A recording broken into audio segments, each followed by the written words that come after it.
안녕하세요, 체이스다운 엠베입니다. 오늘 준비한 영상은요, 이적시장 정리 영상 겸해서 이제 각 컨퍼런스별로 2개씩 나눠서 영상을 진행을 하려고 해요. 오늘은 현재 순위로 서부 1위에서 5위 팀까지의 이적시장을 점검하면서 현재 전력 구성 상황을 보고요. 그 다음에 이제 서부 6위에서 10위, 서부는 이제 11위까지 끼고 좀 이래야 될 것 같고, 동부는 지금 9위 이후에는 사실 서로 네가 플레이오프 가라 뭐 이런 거의 스탠스입니다. 그렇기 때문에 동부는 또 다르게 잘라서 하려고 하는데, 아무튼 간에 오늘 영상에서는 현재 서부 5강의 이적시장 점검 및 간단한 전력 분석 해보도록 하겠습니다. 시작하겠습니다. 구독과 좋아요 부탁드립니다. 서부 컨퍼런스 판도는 이제 부동의 1강, 즉 OKC가 있죠. 그리고 2에서 5위권이 저렇게 형성이 돼 있고 6위에서 11위권 이렇게 지금 구도가 형성이 돼 있는데, 사실 이게 물론 후반기에 깨질 수도 있어요. 근데 큰 틀에서 엄청나게 변동이 오진 않을 가능성이 높은 게 지난 시즌에도 그랬어요. 시즌 후반기 되면 탱킹 노선의 팀들은 뭐 이제 대놓고 더 지기 시작하죠. 멀쩡한 선수를 시즌 아웃 시켜버리고 이렇게 집니다. 그리고 또 시드가 확정된 팀들도 서서히 힘 빼면서 원정 경기 위주로 조금씩 버리거든요. 그렇기 때문에 다른 팀들 덕에 막 이런 경쟁권에 있는 팀들은 손쉽게 승리를 쌓다 보니까 이겨도 엄청나게 이긴 것 같은데 비슷한 순위를 유지하는 이런 현상이 지난 시즌에도 있었습니다. 지금도 사실 뭐 1위 OKC는 말할 것도 없고요. 5위 휴스턴하고 LA 클리퍼스, 그 6위 LA 클리퍼스 차이도 3.5게임인데 이 정도면은 경쟁권 팀들이 웬만한 경기는 잡으려고 한다고 봤을 때 3.5게임 차도 조금 크게 느껴질 수 있어요. 그래서 보면 지금 멤피스, 덴버는 7위 미네소타랑 각각 6게임, 5게임 차이가 나거든요. 플레이오프 직행권으로 이 정도면 분류 가능하죠. 남은 경기가 후반기에 남은 경기가 30경기가 안 될 텐데 5게임 차이가 이게 줄어든다. 이거는 사실 어떤 팀에서 핵심 선수가 부상이 나오지 않는 이상은 좀 힘들고요. 레이커스, 휴스턴도 사실 뒤쪽하고 3.5게임 차이면 뭐 르브론이나 돈치치 혹은 휴스턴은 뭐 센군이나 아니면 이제 제일런 그린이나 벤블린 막 이런 선수들이 부상이 다 나오는 게 아니면 웬만하면 좀 지킬 수 있을 만한 차이가 아닌가 생각이 듭니다. 8위 댈러스랑은 또 4.5게임 차이기 때문에 뭐 4-5경기 더 미끄러진다고 해도 사실 7위 요 정도까지는 뭐 이제 좀 세이프라고 봐요. 근데 8위부터 변수가 좀 있어요. 왜냐면 댈러스 지금 부상 병동이죠. 그리고 이제 세크라멘토는 디에런 팍스를 내보냈습니다. 물론 이제 얼마나 잘할지 이런 거는 좀 지켜봐야 되는데, 이제 우리가 흔히 생각하는 그 팍보니스 콤비의 세크라멘토의 원래 전력하고는 조금 차이가 생겼거든요. 그래서 세크라멘토는 하는 걸 봐야 된다라는 부분이고, 버틀러 보강한 골스 또 올라갈 수 있죠. 그리고 너키치 더러된 피닉스, 뭐 이 말은 좀 웃기긴 한데 아무튼 간에 뭐 피닉스도 있습니다. 그래서 골스가 이제 기를 쓰고 이기려고 할 것을 생각한다면은 샌안토니오는 10위 이내 진입하는 게 쉬워 보이진 않아요. 그래서 샌안토니오는 사실 현실적으로 조금 어려운 차이가 아닌가 싶고, 골스가 흐름을 탄다면 7, 8위 트리까지 갈 수 있지 않나 뭐 이런 생각을 좀 해봅니다. 그래서 아무튼 간에 이 정도 변수 아니면은 이제 서로들 막 승률 뭐 70%씩 찍고 후반기 마무리할 거기 때문에 생각보다 저 차이가 좀 크게 느껴질 수 있다 뭐 이런 부분 짚고 넘어가고요. 그 다음에 이제 그럼 오클라호마부터 해서 쭉 5팀 간에 대해서 오늘은 이 영상에서는 디테일하게 볼게요.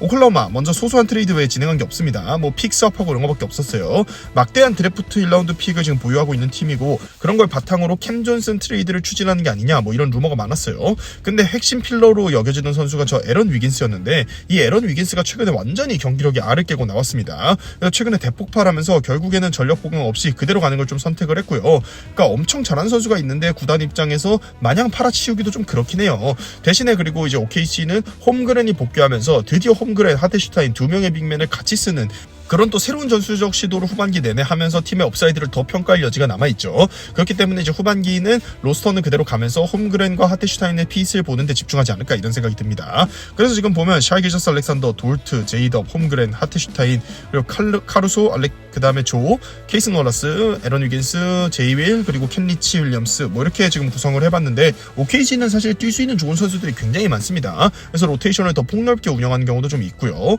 여기서 사실 볼만한 게 제이덥이 홈그랜, 하테슈타인이 부상당한 이후에 막 4번, 5번으로 굴려지면서 퍼포먼스가 사실 쭉 떨어졌어요. 예, 엄청 갈린 거죠. 빅맨 역할을 요구받으면서. 그래서 지금 이제 OKC의 유일한 약점이라는 게 저 3, 4번 쪽에 빅윙 사이즈의 뎁스가 없다라는 부분인데, 컨텐터 팀 치고는 사실 빅윙의 구성이 좀 아쉽긴 해요. 그래서 결국에는 홈그랜과 하테슈타인 이 투빅을 세우는 게, 이렇게 되면은 4번 사이즈에서 홈그랜 분명히 우위에 있죠. 그리고 3번 제이덥이면은 선수는 굉장히 위력적입니다. 이거까지 조합하는 거에 지금 달려있거든요. 그러니까 이거는 단순한 문제가 아니고 투빅이 되냐 마냐 이런 문제가 아니라 SGA를 보좌할 수 있는 2옵션 효율이 제이덥에게 나오는 것도 저 투빅 성공 여부에 좀 달려있다고 생각을 해요. 그래서 OKC는 뭐 투빅이 되면 좋고 아닌 말고 이게 중요한 게 아니고 저 투빅이 되고 제이덥을 3번으로 보내서 쓸 수 있는 게 굉장히 중요할 수 있다. 그러니까 후반기 OKC의 저 투빅 성공 여부를 지켜봐야 된다라고 제가 어제 커뮤니티 글에도 좀 올렸습니다. 저는 저 투빅 성공 여부가 서브 컨퍼런스 판도를 좀 흔들 수 있는 태풍의 눈이 될 수 있다고 생각을 합니다. 자, 그래서 OKC 뭐 사실 너무 뭐 안정된 시즌을 보내고 있는 팀이기 때문에 사실 문제가 많아야 할 말이 많거든요. 근데 문제가 없기 때문에 할 게 많이 없습니다. 자, 그다음에 멤피스입니다. 멤피스는 사실 그 트레이드 데드라인 막판에 케빈 듀란트 트레이드를 시도했다라고 이제 루머가 오른 팀 중에 한 팀이었어요. 근데 최종적으로는 마커스 스마트만 정리하는 선에서 일단 트레이드 데드라인의 마무리를 좀 했거든요. 마커스 스마트에다 라라비아 그리고 25년도 1라픽을 로터리 보호 픽으로 붙이는데 멤피스가 뭐 지금부터 거의 다지지 않는 한 로터리 보호로 들어갈 가능성은 거의 없습니다. 그러니까 25년 1라픽을 넘긴 거라고 보시면 되고, 그러면서 마빈 베글리 3세, 데이비스 2라운드 픽 2장 이렇게 받아왔는데 사실 멤피스 팬분들도 이거에 대해서 좀 이제 의문이 있어요. 왜냐면 굳이 이번 데드라인에 1라운드 픽 써가면서 마커스 스마트를 처분할 만큼 지금 스마트 처분이 급했느냐, 다른 거를 뭐 할 게 없다면 그냥 그대로 가도 되지 않았느냐 뭐 이런 건데, 왜냐면 멤피스가 보스턴에서 마커스 스마트 영입할 땐 1라운드 픽이 들어갔었거든요. 이게 비싸게 주고 데려왔는데 오히려 1라운드 픽을 붙여서 지금 거의 제대로 써먹지도 못하고 처리를 했습니다. 그러니까 안 뛰게 하더라도 그냥 킵하는 게 낫지 않았을까 하는 생각은 하실 수 있고요. 왜냐면 받아온 게 지금 마빈 베글리 그리고 저 데이비스는 제가 성도 기억이 안 나는데 뭐 별로 유명한 선수는 아니거든요. 그러니까 뭐 지금 즉시 전력감으로 누구 받아오는 것도 아닌데 스마트를 덤프하려고 1라운드 픽을 지금 쓰는 게 맞냐 하는 의구심 분명히 있습니다. 제 생각에도 좋은 점수를 줄 수 있는 트레이드는 아니라고 생각을 해요. 그래서 뭐 이제 추정해 볼 수 있는 거는 마커스 스마트가 뭔가 이제 라커룸에서도 문제를 일으켰다거나 별로 팀캠에 좋지 않다라는 판단을 했어야지만 저런 거를 하는 게 맞지 않나 하는 생각이 들어서 이건 뭐 나중에 뒷이야기도 좀 나올 수 있지 않나 이런 트레이드라고 생각이 드네요. 멤피스의 라인업은요, 모란트, 베인, 웰스, 그다음 제잭주, 이디, 잭 이디 선수가 이번에 선발 5번으로 지금 옛날 아담스 자리에서 뛰고 있죠. 그 다음에 피펜 주니어, 그 다음 윌리엄스 주니어, 캐너드, 알다마 콘차, GG 잭슨, 베글리, 클락 뭐 이렇게 구성을 할 수 있는데요. 여기도 뛸 수 있는 선수가 많아요. 그래서 멤피스가 부상자가 나오더라도 굉장히 이제 성적을 잘 유지하는 편이죠. 근데 늘 그랬지만 여기도 사실 대놓고 3번이 아쉬운 팀 중에 하나고요. 알다마, 콘차, 뭐 예전에는 뭐 로디 이런 선수도 있었고요. 이런 선수들 로테이션 돌리면서 뛰어왔던 팀인데 다른 팀들의 빅윙 뎁스를 고려하면은 늘 플레이오프에서 사실 조금 아쉬울 수밖에 없습니다. 실제로 멤피스가 지난 시즌에는 아예 못 갔었고 지지난 시즌에 레이커스한테 1라운드에서 업셋 당할 때도 사실 그때 하치무라가 굉장히 잘했거든요. 하치무라, 반더빌트, 르브론 막 이런 빅윙 선수들에게 효용성에서 많이 밀리면서 1라운드를 내줬었는데 이번에도 사실 조금 이대로 가면은 플레이오프에서 빅윙의 부재가 좀 느껴지지 않을까 하는 생각이 듭니다. 제런 잭슨 주니어를 5번으로 돌리려고 해도 돌릴 수가 없는 게 제잭주가 5번으로 가면요 3, 4번에 많이 뛰어줄 수 있는 선수가 없어요. 그러니까 제잭주는 거의 4번으로 뛰고 있죠. 좀 움직였어야 하는 타이밍이 이제 멤피스가 오지 않았나 싶었는데 일단 2번 데드라인까지도 그냥 조용히 넘어가는 걸 선택을 좀 했습니다.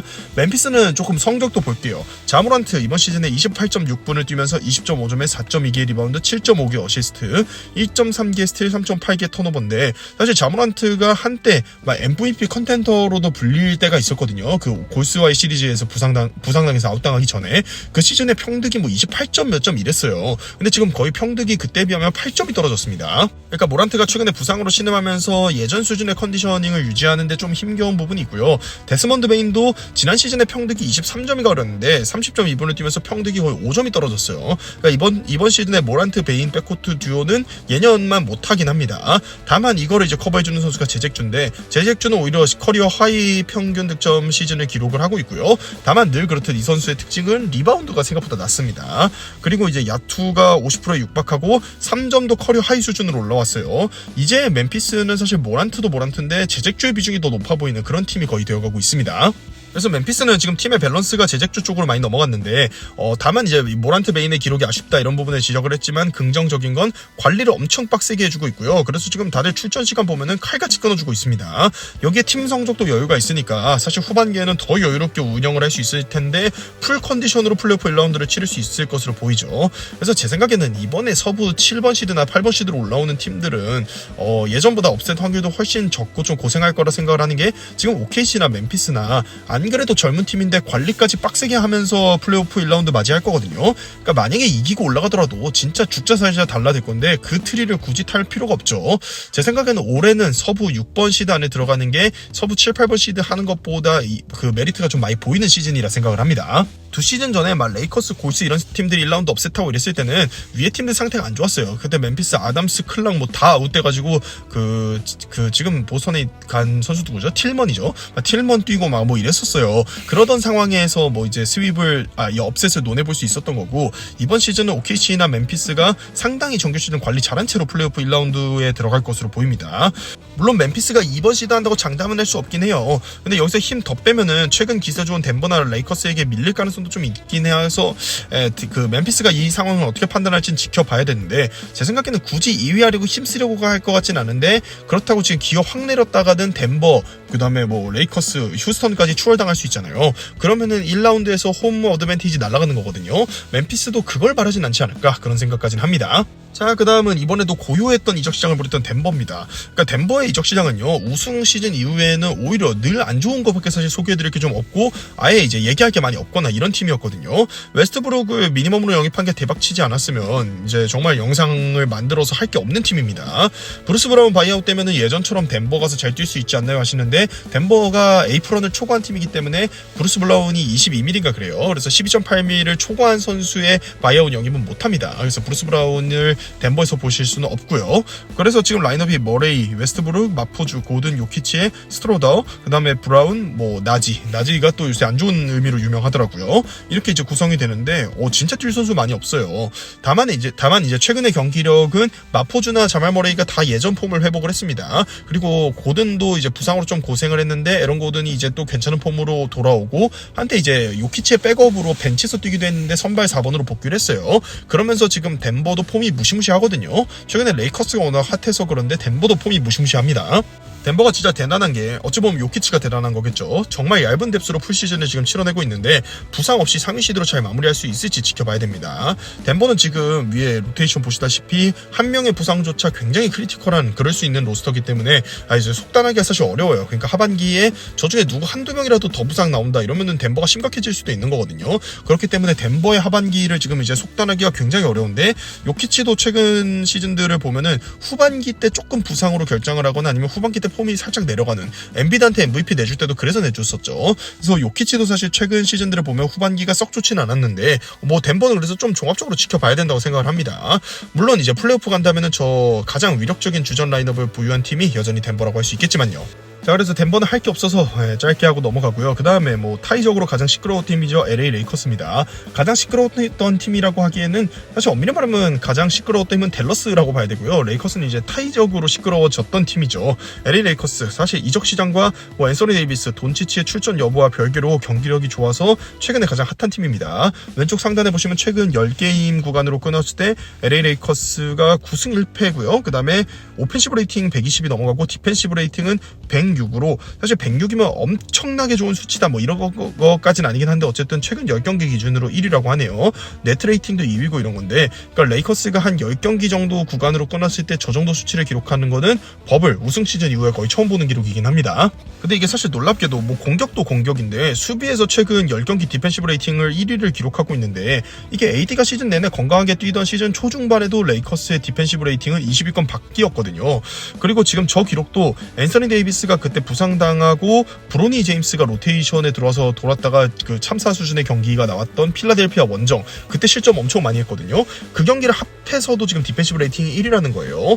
이런 거 보면은 참 레이커스의 반등이 기묘합니다. 이게 가장 큰 의문은 딱히 이유가 없다는 거예요. 그러니까 저 필라델피아 전만 해도 야, AD 빠지면 얘네는 진짜 수비를 아예 못하는구나, 팀도 아니구나, 이런 얘기 들었는데, 그 다음 경기부터 갑자기 급격하게 반등을 좀 하고 있거든요. 그래서 지금 갑자기 확성을 했는데 이유를 딱히 모두가 못 찾고 있습니다. JJ 레딕 감독이 빠따 좀 친 거 아니냐, 제가 뭐 이런 얘기 외에는 지금 찾을 수 있는 게 없어요.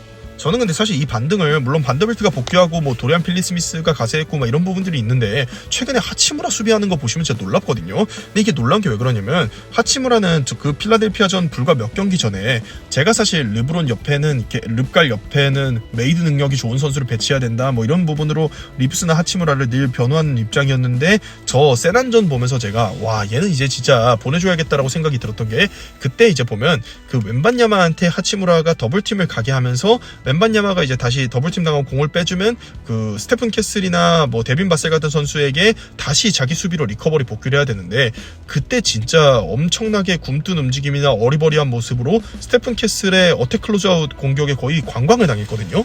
그러면서 레이커스가 그때 산불이 있을 시기에 홈 경기를 내줬는데 제가 그 경기에서 하치무라 수비를 보면서 와 얘는 진짜 이제 못 쓰긴 하겠다 벤치로 내려야 되긴 하겠다 막 이런 생각까지 했었는데 근데 갑자기 빅윙이에게 요구하는 모든 수비를 지금 하치무라가 해내고 있어요. 빅맨 상대로도 잘 버텨주고 로테이션 최근에 하치무라 얼타는 거 없이 완벽하게 돕니다. 그래서 굉장히 지금 의문스러워요. 갑자기 어떻게 사람이 저렇게 될 수 있는지.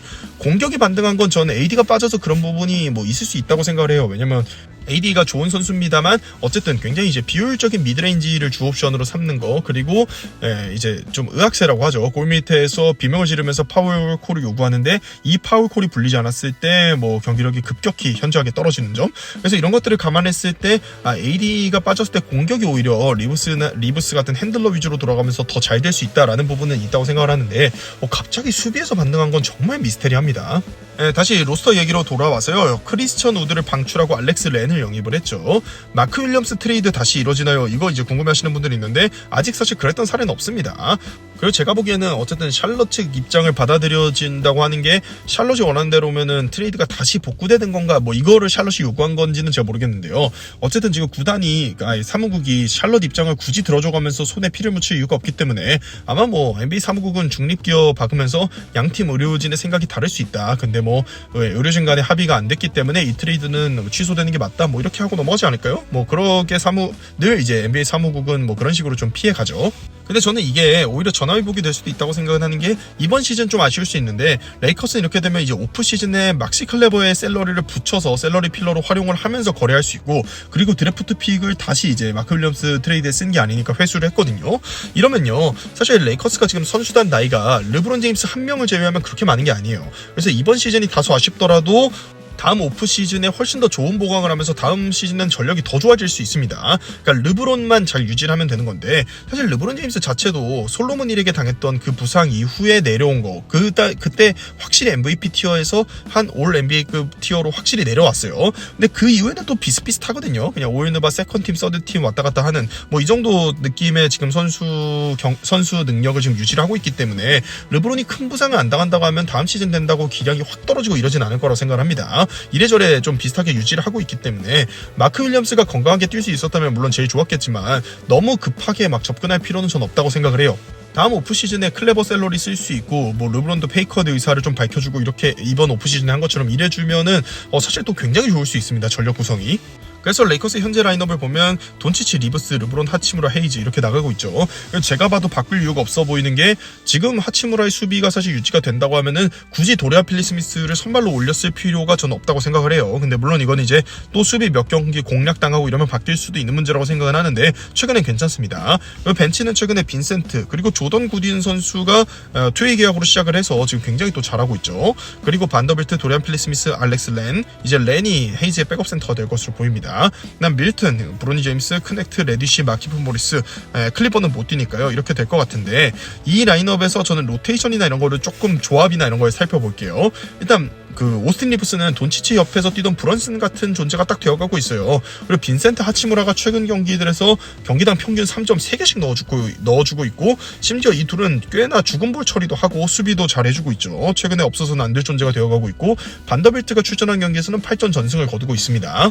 다만 이제 수비에서 완소인 느낌과 다르게 반더빌트나 도리안 필리스미스는 오히려 최근에 공격에서 아쉬움은 오히려 이 둘이 조금 보이고 있는데 오히려 다른 선수들이 더 잘하고 있다고 좀 봐야죠. 자 이렇게 되면 이제 레이커스는 헤이즈, 렌, 그리고 나머지는 스몰 라인업 타임을 돌릴 거기 때문에 이제 뭐 빅맨 로테이션 운용의 문제는 없어졌어요. 이제 빅맨을 포함해서 로테이션이 가능해졌고, 유일한 아쉬움이라면은 이제 구성 요소 중에 하나 비는 게 이거라고 생각을 하는데, 돈치치가 사실 댈러스 때부터 제일 잘 써먹던 것 중에 하나가 막시 클레버와의 픽앤팝이었거든요. 그럼 막시 클레버 수준의 픽앤팝 빅맨이 없다는 건데, 아무래도 저 역할은 르브론이나 도리안 필리 스미스나 하치무라가 좀 나눠서 이 역할을 해줘야겠죠.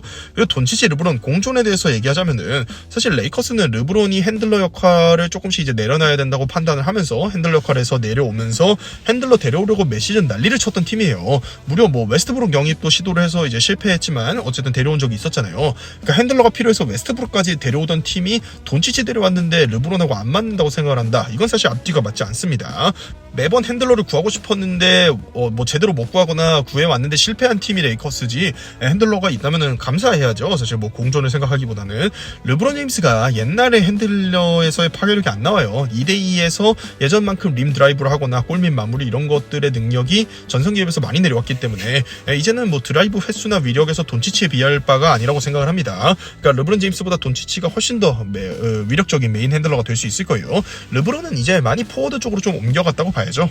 그래서 로테이션 운영까지만 한 페이지 살펴보고 마지막으로 휴스턴 살펴보고 마무리하면, 레이커스와 르브론이 사실 본격적으로 내려오기 시작한 게 르브론이 부상당한 이후에 소위 말해서 예전에 르브론과 아이들이라는 라인업으로 우리가 많이 불렀어요. 클리블랜드 1기 시절부터. 저게 무슨 얘기냐면, 르브론이 커리어 내내 사실 주전들과 뛰다가 다른 주전 3-4명이 다 빠지면은 혼자서 벤치 멤버들하고 조합돼서 벤치의 롤플레이어 성향의 플레이어들을 이끄는 그런 라인업이 르브론과 아이들 라인업이었는데, 이걸 해왔는데 사실 최근에는 이게 안 됩니다. 그러니까 르브론이 이제 이번 시즌에도 2차 스탯이나 이런 거에서 마진 계열 쪽이 안 좋은데, 그런 거는 결국에는 2, 4쿼터 초반에 벤치 라인업과 함께 그때 마진이 박살났기 때문에 그러거든요. 그러니까 이제는 르브론이 저런 능력이 안 되는데 돈치치는 이게 돼요. 그러니까 이제 주전 5명이 뛰다가 벤치 멤버들이 섞여 들어올 때 돈치치가 최대한 벤치 멤버들과 붙어서 뛰는, 돈치치, 빈센트, 반더빌트, 도리안 필리 스미스, 렌 이런 식의 벤치 라인업을 운영하고, 르브론은 최대한 리브스나 이런 주전들하고 붙여서 뛰어줘야 될 거라 생각을 해요. 그리고 이제 AD가 없기 때문에 AD와 핸들러를 뭐 페어링 해줘야 되고, AD가 원하는 투빅 라인업도 한 번씩 구성해줘야 되고, 이렇게 복잡하게 로테이션 생각할 필요가 사실 좀 없거든요. 그렇기 때문에 저는 레딕 감독 입장에서는 어차피 원빅 라인업으로 해야 되고, 뭐 르브론이나 돈치치가 각자 이끄는 라인업으로 뛰어야 되고, 뭐 이러니까 계산이 편할 거라고 생각합니다. 수비는 최근에 레이커스가 이제 반등한 수비 중에 하나인, 일단 뭐 너무 이제 어려울 것 같으면 일단 스위치 주고 미스매치 잡혀서 상대가 공략할 것 같으면은 덮치는 더블팀 들어가고, 뭐 이런 식의 수비 기조를 유지할 것 같아요. 근데 이게 사실 뭐 예전에도 많이 했었어요. 그 덴버 상대로도 이걸 했는데, 요키치 같은 경우는 키가 커가지고 그 더블팀 들어가도 패스 시야에 방해받지 않고서 그냥 패스가 나갔거든요. 마포주나 머레이 같은 선수들, 또 고든 이런 선수들도 다 사이즈에서 우위가 있었고요. 그래서 덴버 상대로도 저 수비가 해법이 될 수 있냐, 뭐 이런 거에 대해서는 저는 아직 모르겠다라고 사실 답을 하고 싶고, 저 수비는 뭐 최근에 재미를 본 건 맞지만 예전에도 좀 하긴 했던 수비입니다. 근데 어쨌든 간에 이제 미스매치 잡힌 다음에 그거를 다시 트랩을 들어가면서 로테이션 도는 거는 활동량이 굉장히 많은 그런 이제 요구를 하는 수비이기 때문에 선수들의 수비 페이스가 버텨줄지 이런 거 시즌 막판까지 가봐야 될 것 같아요. 자, 그리고 마지막으로 휴스턴입니다. 휴스턴도 듀란트 트레이드에 나서는가 싶었으나 특별한 무브를 가져가지 않고 그냥 조용히 넘어갔던 팀이거든요. 그래서 여기도 할 게 많이 없어요. 일단 휴스턴은 지금 왼쪽에 샐러리를 보시면요, 엄청난 미래가 사실 기대되는 팀입니다. 제임스 하든을 브루클린으로 트레이드하면서 받아왔던 유산을 바탕으로 순조롭게 리빌딩을 사실 잘 진행했고요. 다만 최근에 벤블릿이 빠졌을 때 특히나 3, 4쿼터 쪽에서 경기 운영이 안정적으로 안 되면서 쭉 지금 내려오긴 했어요. 원래 2위까지 가 있었죠. 근데 지금 5위까지 내려와 있는 겁니다. 휴스턴의 라인업은 벤블릿, 제일런 그린, 그다음 아멘 탐슨, 자스주, 센군. 근데 여기서 뭐 딜런 브룩스가 자스주가 올해 이탈에 있으면서 계속 북박이 주전으로 나와서 브룩스가 아멘 탐슨보다도 주전으로 나올 수도 있긴 해요. 근데 이건 지켜봐야겠죠. 그리고 벤치에서는 이번에 뽑은 리드 셰퍼드, 위트모어, 제이션 테이트, 딜런 브룩스, 아담스, 랜데일 뭐 이렇게 뛸 수 있는 선수가 굉장히 또 많은 팀 중에 하나가 휴스턴인데, 이번 이적 시장에서 공격적으로 움직이지 않은 건 아직은 이제 타이밍을 보는 것 같다고 생각이 들어요. 조금 더 봐야 된다라고 판단을 한 거죠. 근데 이제 휴스턴 프런트도 당장 현재의 벤블릿, 제일러 그린 백코트 듀오로 우승할 수 있다고 생각은 안 할 거라고 생각은 하거든요.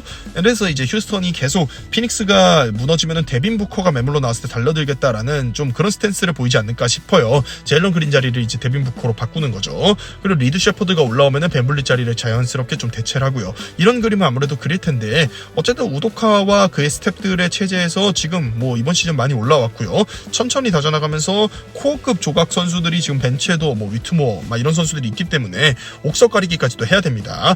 그래서 저는 휴스턴은 아까 멤피스와는 다르게 이번 시즌 올인할 필요는 없는 팀이라고 생각을 하고요. 신중하게 잘 판단을 했다고 생각을 해요. 그리고 일단 이번 시즌 어쨌든 플레이오프에 나갈 수 있을 것으로 보이지 않습니까? 그러면요, 플레이오프에 나가서 잘하는 선수 못하는 선수는 또 다르거든요.